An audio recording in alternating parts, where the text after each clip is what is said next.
ஓம் நம சிவாய.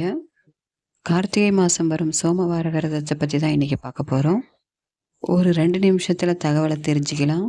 சிவனோட அருள் உங்களுக்கு வேண்டுமா? ஸோ இந்த விரதத்தை கண்டிப்பாக கடைப்பிடிங்க. கார்த்திகை மாதத்தில் பல முக்கிய விரதங்கள் கடைப்பிடிக்கப்பட்டு வருகின்றன. அவற்றுள் முக்கியமான விரதம் இந்த சோமவார விரதமாகும். சோமவார விரத நாளில் காலையில் பெண்கள் வீட்டில் விளக்கேற்றி விரதத்தை தொடங்கலாம். இறைவனின் 1000 திருநாமங்களை கூறி வில்வத்தால் அர்ச்சனை செய்தால் அனைத்து பாவங்களும் அகலும். மனப்பேறு, மகப்பேறு, வாக்கு, கல்வி, செல்வம் யாவும் கிட்டும். நோய் நீக்கம், அகால மரண பயமின்மை என எல்லா நற்பலன்களையும் கார்த்திகை சோமவார விரதம் நமக்கு தரும். வாங்க இந்த பலன் எவ்வளோ ஒரு வலிமையானது நம்ம தெரிஞ்சுக்கலாம். சிவனின் தலையில் இருக்கும் சந்திரன் சோமவார விரதத்தை கடைபிடித்து சிவனுக்கும் மிகவும் பிடித்தவனாக சந்திரன் சிவனின் தலையிலே இடம் பெற்றான்.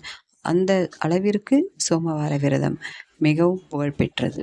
இந்த விரதத்தை கடைபிடிப்பவர்கள் அன்றைய தினமும் முழுவதும் உபவாசம் இருப்பது நல்லது. அப்படி இருக்க முடியாதவர்கள் ஒருவேளை சாப்பிட்டு விரதத்தை கடைபிடிக்கலாம்.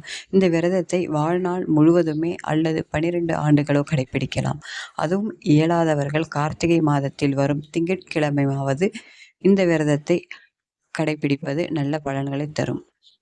ஆண்களும் இந்த விரதத்தை கடைபிடிக்கலாம். திருமணம் ஆகாதவர்கள் நல்ல கணவன் வேண்டியும், திருமணமானவர்கள் கணவன் நோய் இல்லாமல் நீண்ட காலம் வாழும் இந்த விரதத்தை கடைபிடிக்கலாம்.